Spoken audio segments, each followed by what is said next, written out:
लेकिन भारत में ही कुछ ऐसे भी लोग हैं जो कहते हैं महंगाई अपने चरम पे हो, फिर भी मुसलमान तो टाइट हो रहा है।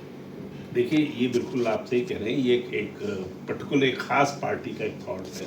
कोई सोचते हैं कि मुसलमानों टारगेट करके हम अपने कुछ वोट बढ़ा लेंगे, लेकिन मैं ये समझता हूँ कि लोग रियलाइज़ कर रहे हैं। यहाँ के क्या आप समझते हैं कि बौद्ध गया का मूवमेंट कम है? जो वही कह रहे हैं हमारी बौद्ध गया खाली करो। आप देख रहे हैं कि लड़ाई क्या हो रही है।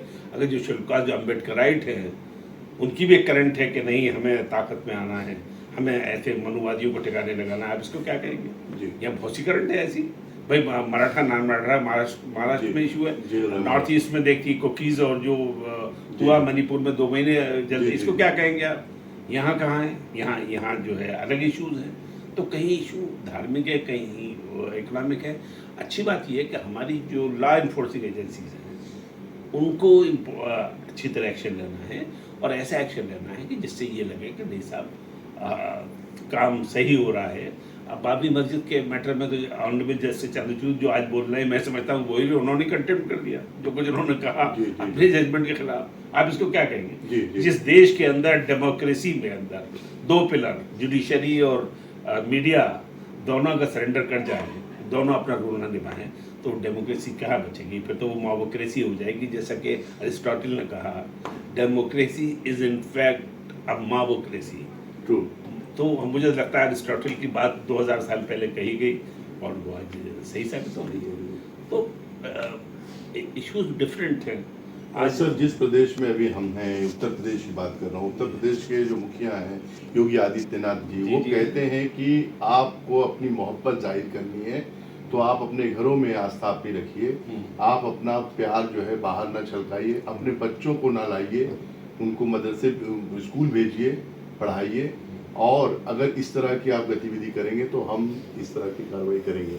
दूसरी तरफ फतेहपुर में मकबरे पे चढ़ के पुलिस के सामने जो है मज़ार तोड़ी जाती है, उस पर जो है कोई जो है शिकायत दर्ज नहीं होती है। कानपुर में इस तरह का होता है। तो मुस्लिम समाज और जो लोग पढ़े लिखे लोग हैं, उन लोगों में ये धारणाएं पड़ रही है कि कहीं ना कहीं जो है मुसलमानों के साथ पक्षपात किया जा रहा है। देखिए, ये फीलिंग तो जा रही है, ये मैसेजिंग तो हो रहा है कि पक्षपात हो रहा है, ऐसी बात नहीं है, मैं इसको बिल्कुल डिनाई नहीं कर सकता। मैं तो ये चाहूँगा कि हमारे योगी जी बाहर जो मुख्यमंत्री हैं, उनको ताकत है उनके पास, और लॉ एंड ऑर्डर की पूरी तरह उनको जिम्मेदारी है कि वो स्टेट को सही रखें। अगर कोई मॉब लिंचिंग हो, जय श्री राम नारा लगाने के बाद किसी मुसलमान की, तो उस पर ही उतना बड़ा एक्शन हो और उन लोगों के घर भी बुलडोजर चले, तो वो लगेगा कि नहीं भाई, योगी जी बहुत ऑनेस्ट है, बहुत ईमानदार है। मैं तो ऐसी उम्मीद करता हूँ कि, लेकिन कहीं ना कहीं चीज़ें वो नहीं होती जो हम सोचते हैं। लड़ाई देखिए लंबी है। इस मुल्क के अंदर डेमोक्रेसी नहीं थी। कुछ लोगों को ये तकलीफ होती है कि यार हिंदुस्तान में सब बराबर हो गए। अरे भाई, हाई कास्ट लो कास्ट ये सब, ये जो बेचारे जिन्हें इंसान नहीं समझा जाता था, वो हमारे भाई दलित भाई बराबर हो गए। कॉन्स्टिट्यूशन ने ये क्या किया? इसीलिए बहुत से लोग तो कॉन्स्टिट्यूशन को मानने में भी बहुत वक्त लगाया, नहीं सब नहीं मानेंगे कि हम सब बराबर हो गए, सब बराबर। अरे आप ये बताइए कि आज इस स्टेट में एक बाबा पकड़ा गया जो बहुत बड़ा, जो रेप कर रहा था हमारी हिंदू बहनों के साथ, बच्चियों के साथ, वो जेल में चला गया। तो अब इसका मतलब ये कानून है इस मुल्क के अंदर कहीं ना कहीं। पहले तो अगर वो हिंदुस्तान के आज़ाद होने से पहले जो लोग रेप करते थे हमारी दलित बहनों का, बेटियों का, तो क्या कभी उन पर कोई मुकदमा चलता था? ये तो किसी शासन में भी हो, समाज में भी चलता था, चाहे था बादशाह कोई भी हो, समाज में जुल्म था, समाज में बर्बरियत थी, और हिंदुस्तान के अंदर जो जुल्म हुआ है हज़ारों साल तक, उसकी मिसाल कम मिलती है।